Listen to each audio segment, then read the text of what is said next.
Previous concept में कहीं कोई दिक्कत? सर क्या क्या बता दिए थे? जावा में बताया, जावा का एक इंट्रो दिए हैं, प्रोग्राम कैसे लिखते हैं वो सब बता दिए हैं। ऑपरेटर्स बताएं, ऑपरेटर्स के बारे में बता दिए कि सिमिलरिटीज क्या है सी सी प्लस प्लस और जावा में।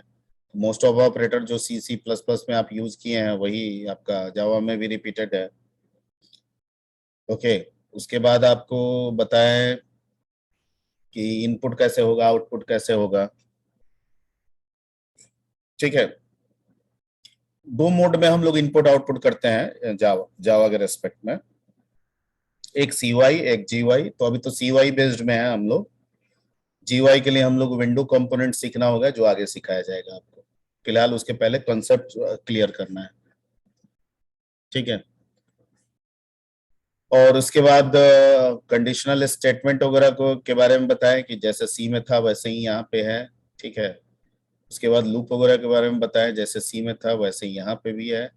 कुछ एक्स्ट्रा लूप भी इसमें यूज होता है जिसके बारे में आपको बता दिए थे, that is called enhanced for loop और फॉर ईच लूप। ठीक है, उसके अलावा आपको एरे का कंसेप्ट बताया गया है, स्टैटिक एरे क्या है, डायनेमिक एरे क्या है। ओके, उसके बाद हेट्रोजीनियस लिस्ट का कंसेप्ट क्या होगा, वेक्टर कैसे यूज करेंगे, वेक्टर क्लास क्या होता है वो भी समझा दिए। समझा दिए? तो बोलते नहीं हो जी। Yes sir. ठीक है, यानी वो उन सारे चीजों के बारे में हम बताए हैं जो हम लोग कर चुके हैं, अब कर चुके हैं। ठीक है, और एक और चीज है कि जितना कर चुके हैं उस पे एक मार्क्यू कंडक्ट करेंगे। ठीक है, तो आप ये मान के चलिए कि नेक्स्ट क्लास में आपका मार्क्यू होगा। Clear? Yes sir. Yes sir. Marquee marquee class के अंदर भी कर सकते हैं, जिस टाइम पे क्लास है उस समय भी होगा, या क्लास में बता देंगे कि इस समय लिंक भेज रहे हैं, इतने देर के लिए हम इनेबल रखेंगे। ठीक है, यानी इनेबल तो लिंक रहेगा लेकिन हम रिपोर्ट निकाल लेंगे, उसके बाद का जो आपका कंसिडर होगा वो हम कंसिडर नहीं करेंगे। ठीक है, दूसरा उपाय है कि ऑन स्पॉट भी कर सकते हैं, इसमें शायद चैटिंग वगैरह में के साथ भी लिंक भेजा जा सकता है, और वो यस एक सर। सर्टेन टाइम तक शायद इनेबल रहता है। ठीक है, यस सर। तो उसके द्वारा भी किया जा सकता है। तो देख लेंगे क्या फिजिबल सॉल्यूशन है वो नेक्स्ट क्लास में। सिर्फ आप दिमाग में ये रखिए कि नेक्स्ट क्लास में क्विज देना है हमको। ओके, तो जितने चीज बताए हैं इसमें कहीं से आप लोगों के लेवल पे कोई दिक्कत? उसके बाद क्लास में सीधे आ गए थे, क्लास के बारे में पैकेज वैकेज बना के मैं पैकेज यूज करने का बताए थे कि कैसे यूज करेंगे।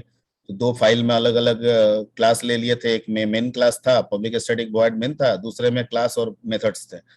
उसको कैसे ऑब्जेक्ट बना के हम यूज करेंगे ये सब चीज बता दिए थे अभी तक।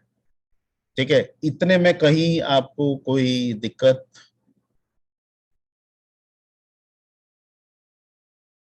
कुछ ऐसा जो आप पूछना चाहते हैं? नीतीश कुमार। सर बोलो। सर जो पैकेज, थोड़ा सा पैकेज के बारे में समझा दीजिएगा sir. Why we use package. देखो पैकेज आईडी, अगर आईडी इस्तेमाल नहीं करेंगे ना तो बनाना पड़ता है। If we are not using any ID for the Java, और सिंपल अगर नोटपैड या नोटपैड प्लस प्लस का इस्तेमाल कर रहे हैं तो we have to create a package. हमें पैकेज जो उसमें कीवर्ड पैकेज करके लिखा हुआ आता है ना, यस सर। वो हमें लिखना पड़ेगा, करना पड़ेगा। वो हमें लिखना पड़ेगा और करना पड़ेगा। चूंकि हम नेटबीन्स के तहत जावा को यूज कर रहे हैं, तो नेटबीन्स कहता है कि जो भी प्रोजेक्ट आप बना रहे हैं उसमें जितने भी फाइल्स खोलेंगे वो हम एक ही पैकेज के अंतर्गत रखेंगे, क्योंकि हम शुरू में ही डिटरमाइन कर रहे हैं पैकेज। आप प्रोजेक्ट का नाम दे रहे हैं फर्स्ट, तो मैं पैकेज का नाम क्या बना दे रहा हूं? फर्स्ट। फर्स्ट। ठीक है, तो ये आईडी की सहूलियत था जिसको हम लोगों ने इस्तेमाल किया। अगर एक नॉर्मल कंसेप्ट से आप नोटपैड प्लस प्लस या नोटपैड पे आप जावा का प्रोग्राम करेंगे तो you have to create your package itself. ठीक है, आपको खुद से बनाना पड़ेगा और हर एक क्लास में, हर एक फाइल में आपको पैकेज कीवर्ड लिखना पड़ेगा, पैकेज का नाम देना होगा, प्लस एक डायरेक्टरी क्रिएट करना होगा आपको। सर इसीलिए हम इक्लिप्स पे सर कर रहे थे प्रोग्राम, तो सर वहाँ पैकेज पैकेज बार बार एरर आ रहा था। जब हम पैकेज, जो हम प्रोजेक्ट के नाम से ही पैकेज जब हम डिफाइन करते रन किया सर। हाँ, तो हम नेटबिन्स पे बताए हैं, इक्लिप्स का रूल कुछ अलग हो सकता है। ठीक है, तो अभी इस आईडी में आप इस्तेमाल कर लीजिए और इक्लिप्स में फिर देख लेंगे। हमको लग रहा है इक्लिप्स में भी पैकेज बनाता है। पैकेज बनाना ही पड़ता है सर, जब हम उसमें प्रोग्राम कर रहे हैं सर तो पैकेज बार बार डिफाइन करने बोलता है। हाँ, तो वो लिखना पड़ता है, उसमें लिखना पड़ता है। और इसमें हमारे आईडी में ऑलरेडी ये लिखा हुआ आता है।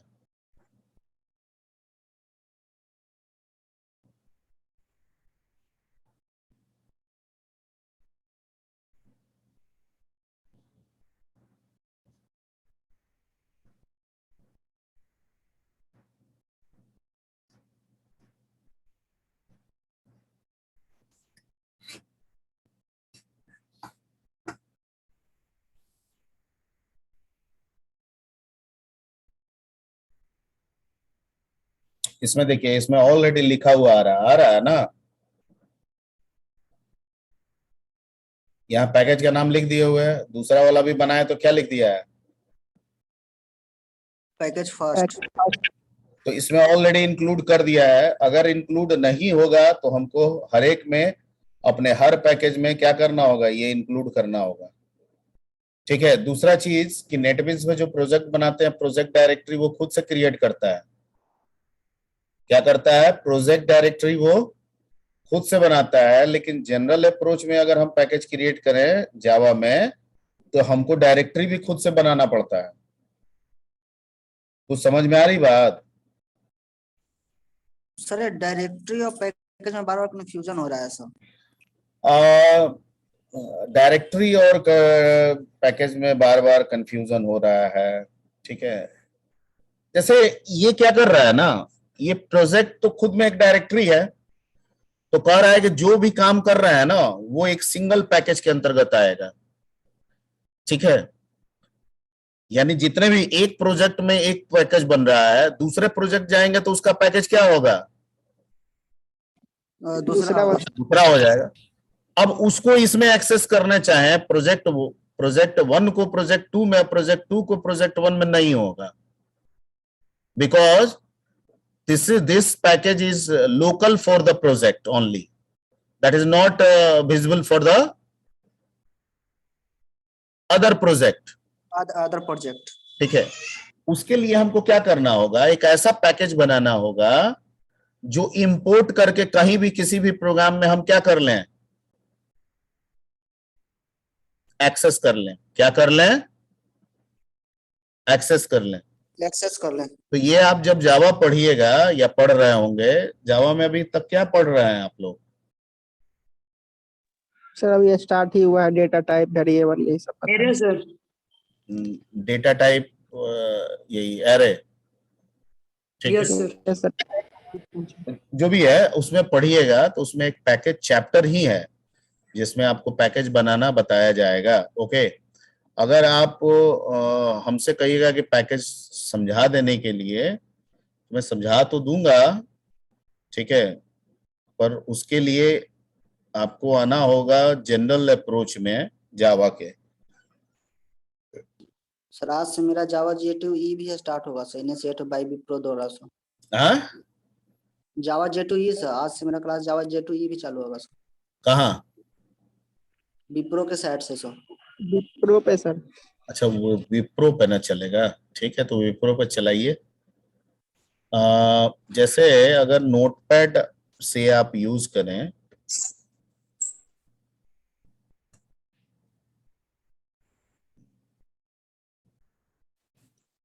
जैसे आपको हम पैकेज समझाना की कोशिश कर रहे हैं, वो पैकेज आप समझना चाह रहे हैं जो ग्लोबल है, जिसका इस्तेमाल हम बना लें और कहीं पे भी कर लें, जिसको हम बना लें और कहीं पे भी कर लें, ये ना आप कह रहे हैं? Yes sir. तो उसके लिए आप CMD खोलिए, dir कर लीजिए, cd program. Sir screen share ही नहीं हो रहा है सर, अभी CD दिखा sir. Java, CD dir, CD JDK 1.8.0, CD bin। आपको यहाँ रहना होगा बिन में, और बिन में आके आपको एक पैकेज, एक डायरेक्टरी बनाना होगा। मान लीजिए माई पैकेज के नाम से मैंने बना दिया।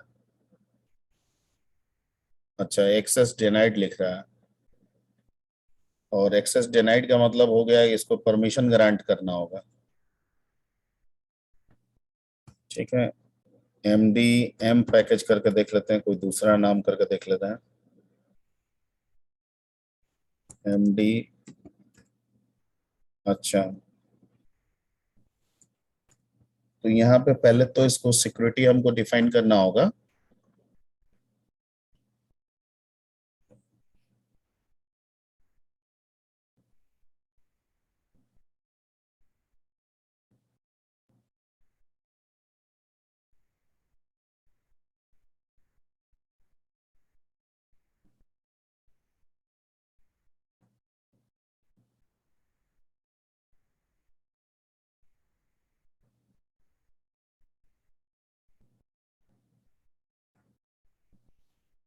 इसमें सबको हमको ग्रांट करना होगा।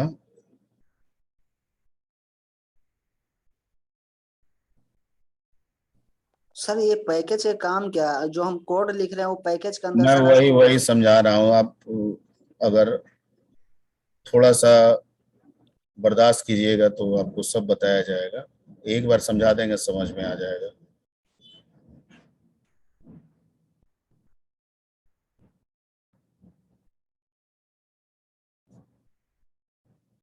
ठीक है, पहले हमको एक्सेस करा लेने दीजिए।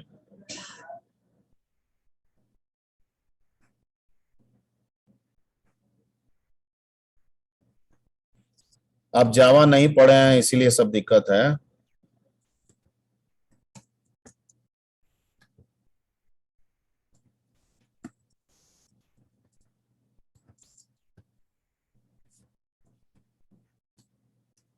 पैकेज को बोलते हैं ग्रुप ऑफ क्लासेस।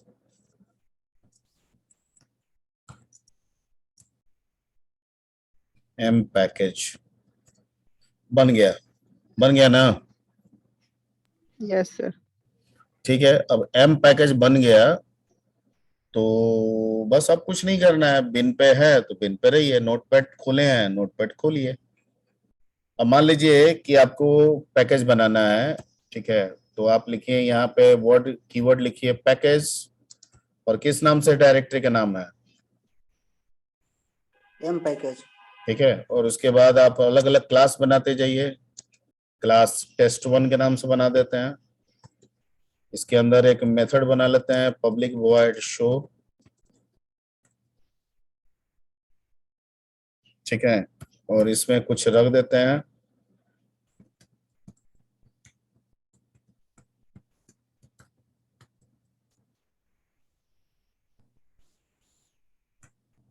ठीक, अब ये पैकेज आपका तैयार हो गया। इसको लेकिन आपको सेव करना होगा डायरेक्टरी में।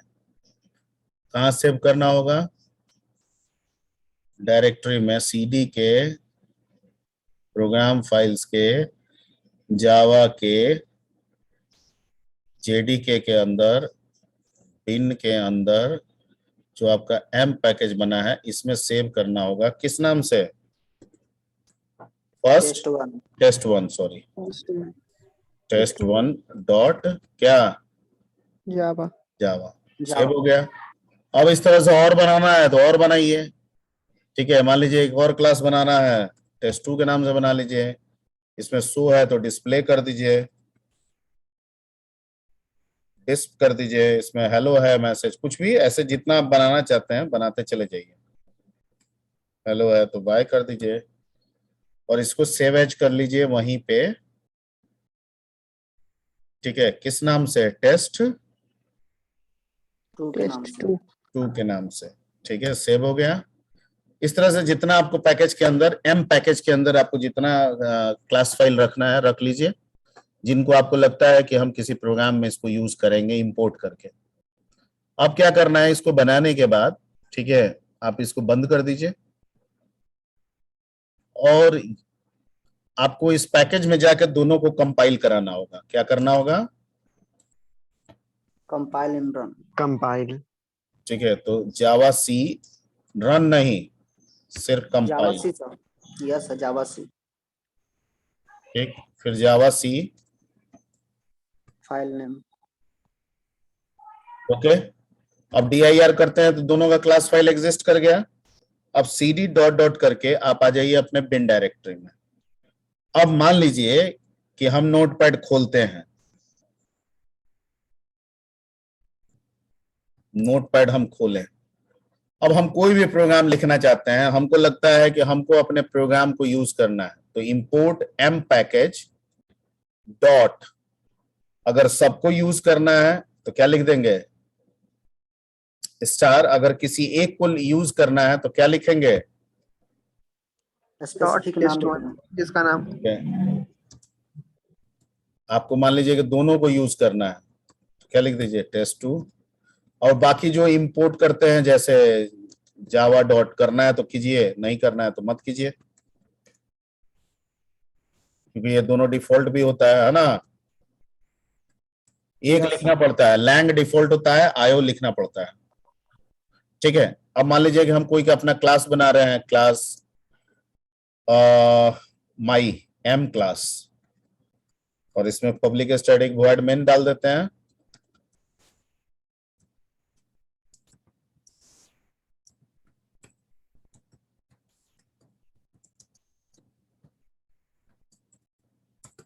अब हमको जो क्लास बनाया है टेस्ट1, उसका एक ऑब्जेक्ट बना लेते हैं, T is equal to new test one, बन गया। ठीक है, टेस्ट2 भी लिए हैं, इसमें टेस्ट2 का एक बना देते हैं, टी पी।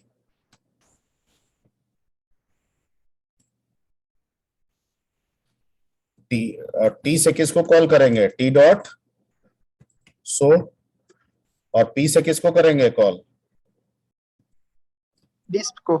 डिस्क को। बन गया, बन गया। ठीक है, अब इसको सेव कीजिए पेन में, या अगर ग्लोबल पाथ सेट है तो कहीं पे भी कर लीजिए। अगर आपका ग्लोबल पाथ सेट है तो कहीं पे भी कीजिए। ठीक है, सिर्फ आपको डायरेक्टरी जो जो पैकेज आप बनाए हैं, ठीक है, वो बिन के अंदर होना चाहिए, ये ध्यान देना है। तो इसको हम सेव करते हैं और कहीं पे भी आप कर लीजिए। मेरा तो ग्लोबल पाथ सेट होगा, हम कहीं पे भी कर सकते हैं। तो मान लीजिए कि हम कहाँ कर दें इसको? डी में कर दें। डी में करके दिखा देते हैं एक तो। किस नाम से था class? M class. My class. M class dot किस नाम से? जावा। कहाँ पे सेव कर रहे हैं? डी में। डी में सर। ठीक है, अब हम कमांड लाइन खोलेंगे, डी में चले जाएंगे। ठीक है, जावा, यहाँ सी चेक कर लेंगे, ग्लोबल पाथ है, ग्लोबल पाथ है। ठीक है, अब यहाँ पे dir क्लास डॉट जावा देख लेते हैं आया है कि नहीं। आया है। जावा सी लिखेंगे, M class dot Java 6 error. क्या कह रहा है? अच्छा, ओ, इसका भी कह रहा है ना कि ये करना होगा आपको। स्कैनर क्लास लेना पड़ेगा सर। हाँ, तो आप नहीं, एक काम कीजिए, इसको स्कैनर कुछ नहीं है, आप इसको बिन में कर लीजिए, काम कर जाएगा। उसका global set, global path set करना होगा। आप इसको सेव कर लीजिए बिन में। सर ग्लोबल पाथ सेट नहीं है आप में? पैकेज का नहीं है, जावा का है, जो आप पैकेज बनाए हैं यस सर। उसका नहीं है, तो उसको भी तो करना होगा ना, वो फिर जाके इन्वायरमेंट वेरिएबल से करना होगा। तो अभी हम बिन में इसको सेव कर ले रहे हैं, एम क्लास डॉट क्या, डॉट जावा। और यहाँ चले जाते हैं बिन में, cd dot dot cd backslash करेंगे, सी करेंगे। ठीक है, आ गए यहाँ पे, और यहाँ लिखते हैं जावा सी एम क्लास डॉट क्या, रन कर गया। आ गया हेलो बाय। Yes sir. ठीक है, तो एक्चुअल में पैकेज बनाने का ये मतलब होता है, ये जो आप लिख रहे हैं कि आप पैकेज बना के रख लिया अपना, और आपको जो भी नया प्रोग्राम बना रहे हैं उसमें जिस भी आपको अपने पैकेज के जो भी क्लास को यूज करना है वो क्लास हम यूज नहीं कर सकते। है नहीं कर सकते हैं। कर हम सकते हैं पैकेज सर। बना लिए एम पैकेज, उसमें अपने सारे क्लासेस को रख लिया, अब नए नए प्रोग्राम जो भी बना रहे हैं उसमें हमको अपने पैकेज के जिस भी क्लास को यूज करना है वो यूज करेंगे। जैसे आप आईओ को यूज कर रहे हैं, लैंग को यूज कर रहे हैं। Clear? Clear sir. Sir without Yes, package भी sir. तो हम यहाँ प्रोग्राम बना सकते हैं सर। हाँ सर बिना पैकेज इंपोर्ट किए या बिना पैकेज हाँ डिक्लेयर हाँ हाँ, नहीं तो पैकेज, ओहो आपका क्वेश्चन पैकेज है ना जी, आप डेविएट मत होइए, पैकेज बोले हैं तो पैकेज आपको बताया जा रहा है। अब रही बात है कि इंपोर्ट आयो और लैंग लिखें कि ना लिखें, तो मेरे को लग रहा है आयो लिखना पड़ेगा, लैंग बाय डिफॉल्ट ले लेता है नोटपैड से अगर आप कर रहे हैं तो, और अगर नोटपैड प्लस प्लस में कर रहे हैं तो हो सकता है दोनों पैकेज वो डिफॉल्ट दे रहा हो, तो बिना लिखे डायरेक्ट आप स्टार्ट कर सकते हैं। सर नोटपैड में भी ये दोनों नहीं भी लिखते हैं तो काम करता है सर। नोटपैड प्लस प्लस में, इसी में सर। हाँ तो करता होगा, कोई दिक्कत नहीं है। ठीक है, आईओ भी हो सकता है कि वर्जन के अनुसार है, आईओ भी डिफॉल्ट लेता है। लैंग के बारे में 100% श्योर है कि ये डिफॉल्ट पैकेज होता है।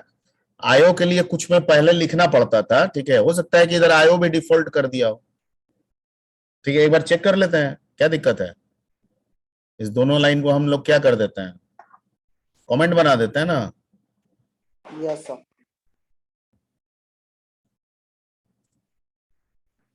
सेव कर लेते हैं, चले जाते हैं इसमें, फिर से कंपाइल करा लेते हैं।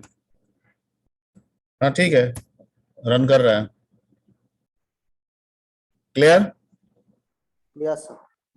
ठीक है, लेकिन आपको अपना पैकेज लिखना पड़ेगा, वो बाय डिफॉल्ट नहीं। नहीं है, वो बाय डिफॉल्ट नहीं है, इसलिए आपको लिखना पड़ेगा। जैसे मैथ बाय डिफॉल्ट नहीं है ना, जावा डॉट मैथ लिखते हैं ना, यस सर। वो डिफॉल्ट नहीं होता है, वैसे ही आपको अपना पैकेज भी लिखना पड़ेगा ऑलवेज। क्लियर? Yes sir. चलिए अब इसको हम मिटा देते हैं। ये आपका एक जनरल कंसेप्ट जावा का था पैकेज, ये एक्चुअल पैकेज है। और हम लोग जो नेटबीन्स में जो कर रहा है वो प्रोजेक्ट का पैकेज बना रहा है। किसका पैकेज बना रहा है?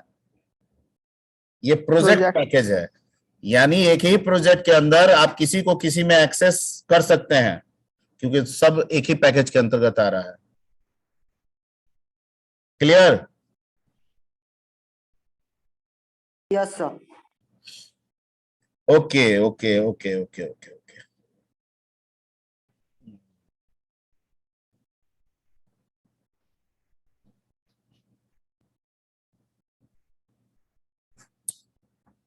ठीक है, अगर मैं मान लीजिए कि यहाँ पे पब्लिक क्लास ये है और पब्लिक इंट टेम्प देते हैं,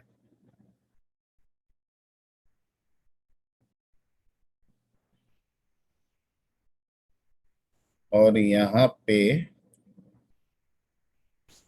temp is equal to z apply कर दें। ठीक है, और फर्स्ट में हम इसको एस डॉट डिस्प्ले किए तो 122 गया, और हम टेम्प को यहां एक्सेस करना चाहते हैं। इस टेम्प को, कहाँ गया जी, ये वाला, इस टेम्प को हम इस फर्स्ट में एक्सेस करना चाहते हैं। यहाँ एक्सेस होगा, हम यहाँ चाहते हैं system dot out dot print L N लिखें, और यहाँ लिख दें एस डॉट सॉरी टेम्प। काम करेगा?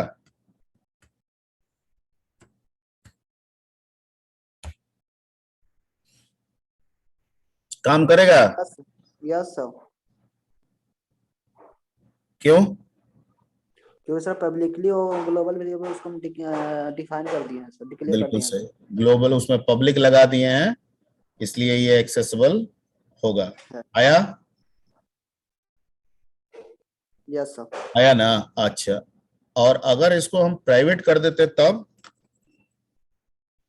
तब एक्सेस नहीं नहीं होगा। काम करेगा सर। तब क्या होगा अगर हम इसको रन कराएं? एरर तो देगा सर। एरर देगा। Yes sir. क्यों? क्योंकि ये प्राइवेट है सर। प्राइवेट है। क्लियर? तो किसको एक्सेसिबल करना है, डेटा मेथड किसको एक्सेसिबल करना है, नहीं करना है, वो आप समझ रहे हैं? यस ठीक है। सर। ओके, बाय डिफॉल्ट अगर कुछ नहीं लिखते हैं और तब इसको रन कराएं नहीं रन करेगा सर, बाय डिफॉल्ट भी प्राइवेट ही देता है सर। तो कर गया। बाय डिफॉल्ट जो होता है ना, ठीक है, बाय डिफॉल्ट बिहेवियर जो होता है वो फ्रेंडली बिहेवियर होता है। क्या होता है? जावा में टोटल स्कोप की संख्या कितनी है? 5। कितनी है? 5। और बाय डिफॉल्ट ऐसे आप समझ लीजिए कि अगर कोई डेटा को हम डायरेक्ट डिक्लेयर करते हैं विदाउट यूजिंग एनी स्कोप, ठीक है, तो वो बाय डिफॉल्ट पब्लिक बिहेवियर का बनता है। किस बिहेवियर का बनता है? पब्लिक। पब्लिक। हालांकि वो पब्लिक नहीं कहेंगे, उसे फ्रेंडली बिहेवियर कहा जाता है, क्योंकि प्राइवेट प्रोटेक्टेड पब्लिक के अलावा जावा में 2 और सपोर्टेड होता है। एक प्राइवेट प्रोटेक्टेड सपोर्टेड होता है और एक फ्रेंडली, जिसे डिफॉल्ट कहा जाता है। जैसे क्या कहा जाता है? डिफॉल्ट। डिफॉल्ट। तो जो डिफॉल्ट होता है वो पब्लिक जैसा होता है, लेकिन कंप्लीट पब्लिक नहीं होता है। एक पैकेज के अंदर, ठीक है, एक प्रोजेक्ट के अंदर वो अपने आप को पब्लिक बिहेवियर देगा अगर डिफॉल्ट है तो, लेकिन दूसरे प्रोजेक्ट के साथ वो प्राइवेट बिहेवियर देगा। जैसे पब्लिक लगा देते हैं तो वो एक प्रोजेक्ट के साथ भी पब्लिक है और दूसरे प्रोजेक्ट के साथ भी क्या है? पब्लिक। पब्लिक है।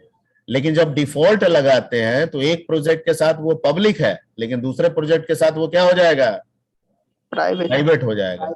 तो जब हम इसमें डाटा नहीं दे रहे हैं तो ये डिफॉल्ट बन रहा है, तो इसमें तो काम करेगा, लेकिन दूसरे में इसको एक्सेस करेंगे तो ये एक्सेस नहीं होगा। लेकिन अगर ये लगा देते हैं, ठीक है, तो जहां भी इसका ऑब्जेक्ट बनाएंगे तो वहां पे ये एक्सेस होगा। Point clear? Yes sir. Sir ठीक है, ओके। तो तुम बोल रहे थे कि नहीं करेगा, वो नहीं होता है। सी प्लस प्लस का रूल नहीं होता है, जावा का रूल अलग है। सी प्लस प्लस में बिना स्कोप के कुछ भी लिखते हैं, क्या बनता है? प्राइवेट। यहाँ नहीं होता है, यहाँ सब डिफॉल्ट हो जाता है। क्या हो जाता है? डिफॉल्ट। ठीक, clear? Yes sir. Okay.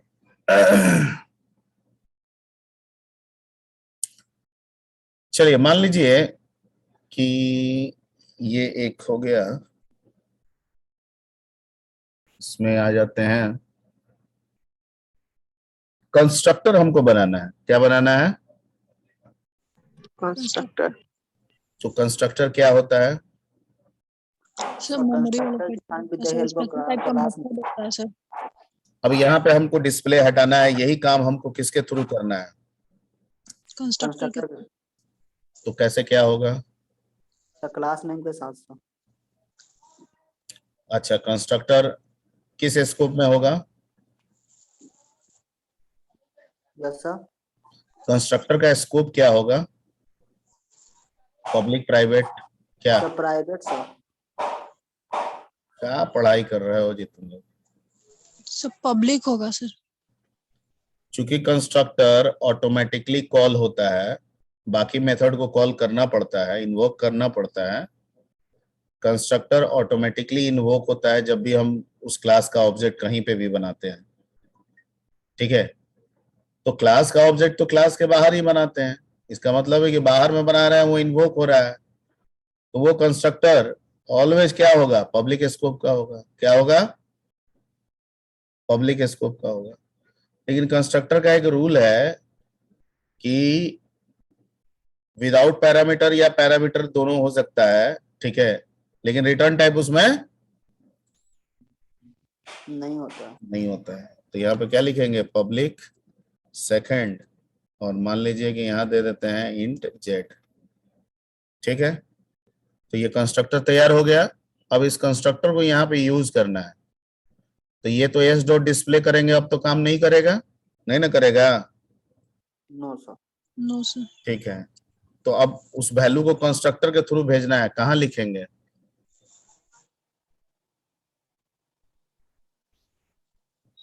Class का ऑब्जेक्ट, इस क्लास का ऑब्जेक्ट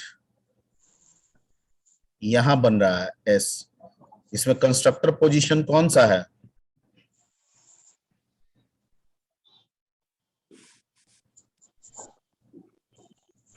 सर सेकेंड का सर एस ऑब्जेक्ट सर। ये है, हमको वैल्यू भेजना है ना जी कंस्ट्रक्टर को, इस पैरामीटर में वैल्यू भेजना है ना, वैल्यू कहाँ डालें, कैसे डालें, ये समझना है।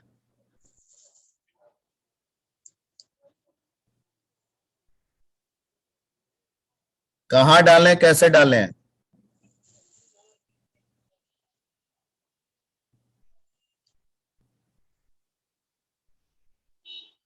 अच्छा चलो, सेकंड के हाँ सेकंड के पैरेंथेसिस में सर। सेकंड, हाँ सेकंड के पैरेंथेसिस में ये वो पोजीशन है जो कंस्ट्रक्टर को डिनोट करता है। तो अगर कंस्ट्रक्टर पैरामीटराइज नहीं है तो यहाँ कुछ नहीं डालेंगे, और अगर क्लास का कंस्ट्रक्टर पैरामीटराइज है तो उस पैरामीटर वैल्यू को हम यहाँ पे डाल देंगे, क्या 122। तो ये कंस्ट्रक्टर के पास गया 122, ये 122 टेम्प में लगा दिया, और फिर यहाँ पे हम टेम्प को एक्सेस कर ही रहे हैं, कर रहा है ना, यस सर। टेम्प को एक्सेस कर रहा है। ठीक है, अब रन कराते हैं इसको, आ रहा है? Yes sir. ठीक है, तो ये हो गया कंस्ट्रक्टर का स्कोप। एक बार अगर लिखना चाहते हैं तो लिख लीजिए अपना, ये बना लिए कंस्ट्रक्टर इसमें।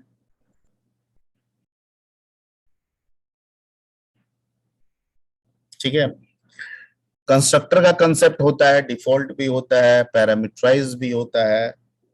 ठीक है, लेकिन डिस्ट्रक्टर का कंसेप्ट जावा में नहीं होता है। क्या? डिस्ट्रक्टर का कंसेप्ट जावा में नहीं होता है। ठीक है, बल्कि इसके बदले जावा में, ठीक है, एक गार्बेज कलेक्टर का कंसेप्ट दिया, because Java has its own garbage collector. Java के पास खुद का क्या होता है? Garbage collector sir. Garbage collector होता है। गार्बेज कलेक्टर होता है। ठीक है, तो जावा का अपना गार्बेज कलेक्टर होता है, तो कहता है कि डिस्ट्रक्टर की क्या जरूरत है? और भाई नॉर्मली हम लोग C++ में पढ़े थे डिस्ट्रक्टर के कंस्ट्रक्टर, मान लीजिए कोई मेमोरी वेरिएबल यूज करता है, कोई रिसोर्सेज को यूज करता है, तो निकलते समय डिस्ट्रक्टर से हम उस रिसोर्सेज को क्लोज करते हैं, मेमोरी को फ्री करते हैं। तो यहाँ तो कह रहा है गार्बेज कलेक्टर हम खुद ही आ जाएंगे और आके क्या कर देंगे, जो भी प्रोग्राम के द्वारा अलॉट मेमोरी है हम उसको फ्री कर देंगे, क्योंकि जावा कहता है कि हर प्रोग्राम के खत्म होने पे गार्बेज कलेक्टर एक्टिवेट कर देता है। ठीक है, जैसे आप ओएस को इन्वोक करते हैं ना रिफ्रेश करके, F5 करते हैं, रिफ्रेश होता है। क्यों रिफ्रेश करते हैं? अब रिफ्रेश करके क्या करते हैं? ओएस के एक ऐसे प्रोग्राम को इन्वोक करते हैं जिसका नाम है गार्बेज कलेक्टर। क्या नाम है? गार्बेज और कहते हैं कि ओएस तुम जाओ बार बार मेमोरी में और जाके देखो जो भी अनवांटेड मेमोरी है उसको हटाओ, फ्री करो। फ्री करोगे तो सिस्टम का परफॉर्मेंस क्या हो जाएगा? बेटर बढ़िया हो जाएगा। ठीक है, अब C++ के पास अपना नहीं है कंसेप्ट, तो बार बार जाता है ओएस को बोलने कि तुम अपने गार्बेज कलेक्टर से मेरा भी हटा देना। जावा कहता है कि मेरा खुद का है, हमको ओएस पे जाने की जरूरत नहीं है, जो कचरा हम फैलाएंगे हम उसको क्या कर देंगे, रिमूव कर देंगे। हाँ, बाकी से हमको नहीं मतलब है, हम अपने कचरे से मतलब रखते हैं। तो भाई प्रोग्राम हम बना रहे हैं, प्रोग्राम के द्वारा मेमोरी जो जो यूज किया जा रहा है, जैसे प्रोग्राम एंड होगा जावा का गार्बेज कलेक्टर एक्टिवेट होगा और उस मेमोरी को क्या कर देगा, हटा देगा। तो एक तो ये कंसेप्ट हो गया जिसकी वजह से नहीं है। दूसरा एक और मेथड्स भी दिया गया है जिसकी चर्चा हम लोग करेंगे आगे, उसका नाम है फाइनलाइज। कौन सा मेथड है? Finalize method. तो कहता है कि फाइनलाइज मेथड जो है ना वो क्लास के अंदर डिस्ट्रक्टर तो नहीं है लेकिन उसका बिहेवियर डिस्ट्रक्टर जैसा ही है, यानी जब वो प्रोग्राम एंड होता है तो फाइनलाइज मेथड जो है वो ऑटोमेटिकली इन्वोक हो जाता है। ठीक है, फाइनलाइज मेथड ऑटोमेटिकली इन्वोक हो जाता है। तो इसे हम डिस्ट्रक्टर तो नहीं कहेंगे, लेकिन इसे कह देंगे कि डिस्ट्रक्टर जैसा बिहेव करता है। तो दो वजह हमको देना होगा जावा में डिस्ट्रक्टर नहीं होने का।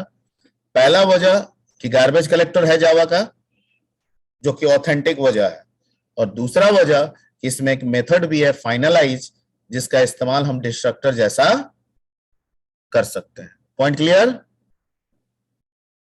Yes sir. ठीक है, ओके।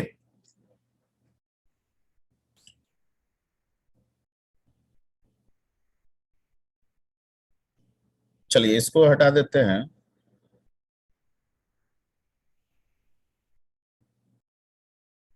और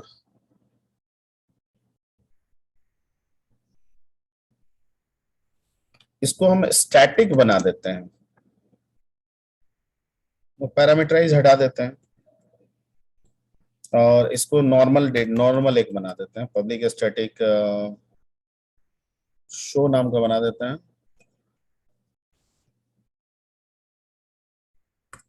और इसमें एक सिंपल एक लाइन का कोई स्टेटमेंट लिख देते हैं।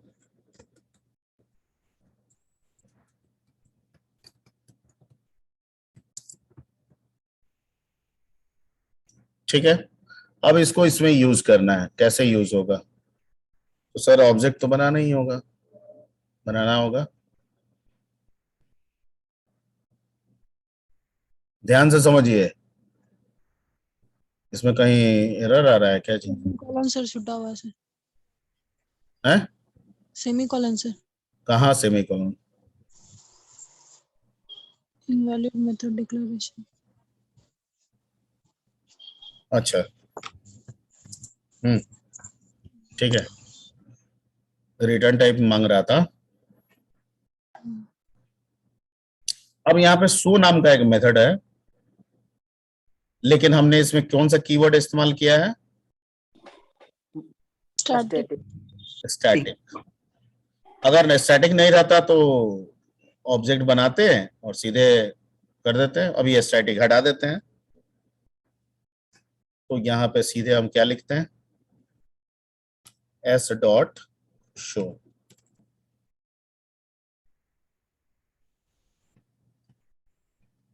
ठीक है, रन कराते हैं। आ गया? Yes sir.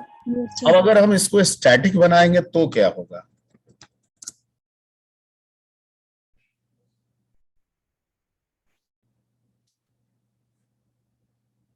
अगर हम इसे स्टैटिक बनाएंगे तो हम डायरेक्ट इस मेथड को क्लास नेम से इन्वोक कर सकते हैं। हमको ऑब्जेक्ट बनाने की जरूरत नहीं। नहीं है। ठीक है, वैसे ऑब्जेक्ट से भी कर सकते हैं इन्वोक, ठीक है, लेकिन हमको इसको करने की जरूरत नहीं है। इस दो लाइन को फिलहाल हम इसको कमेंट बना देते हैं और सीधे यहां पे लिखते हैं क्या? सेकंड डॉट सो और रन कराते हैं और देखते हैं कि रन कर रहा है कि नहीं। कर गया? Yes sir. Yes sir.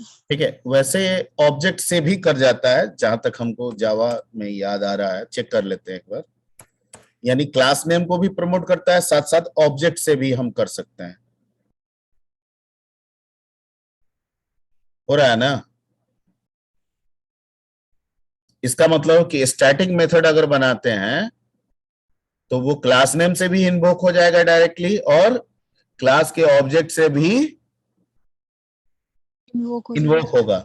लेकिन अगर हम कोई नॉर्मल मेथड बनाते हैं तो वो जब भी होगा ऑब्जेक्ट से इन्वोक होगा, क्लास नेम से इन्वोक नहीं होगा। जैसे अगर मैं इस स्टैटिक को हटा दूं तो पहला वाला लाइन तो सही हो जाएगा, ये वाला लाइन तो सही है, यहाँ पे एरर दे देगा। दे रहा है यहाँ पे एरर? Yes sir. और है कि नॉन स्टैटिक है और आप डायरेक्ट क्लास से इसको एक्सेस कर रहे हैं, तो ये अलाउड नहीं है। क्लास से सिर्फ वही मेथड अलाउड है जो क्या होंगे? स्टैटिक होंगे। Point clear? Yes sir. Yes sir. ठीक है, तो क्या समझे स्टैटिक मेथड में? अगर कोई मेथड क्लास का स्टैटिक है तो वो डायरेक्ट क्लास नेम से भी एक्सेस हो जाएगा और साथ साथ उस क्लास के ऑब्जेक्ट से भी एक्सेस हो जाएगा। Point clear? Yes sir. Yes, sir. Sir ठीक है।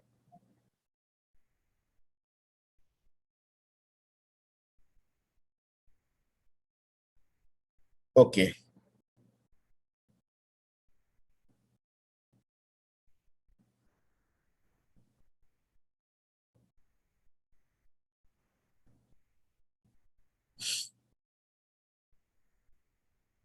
ठीक है, इसको मिटा दें।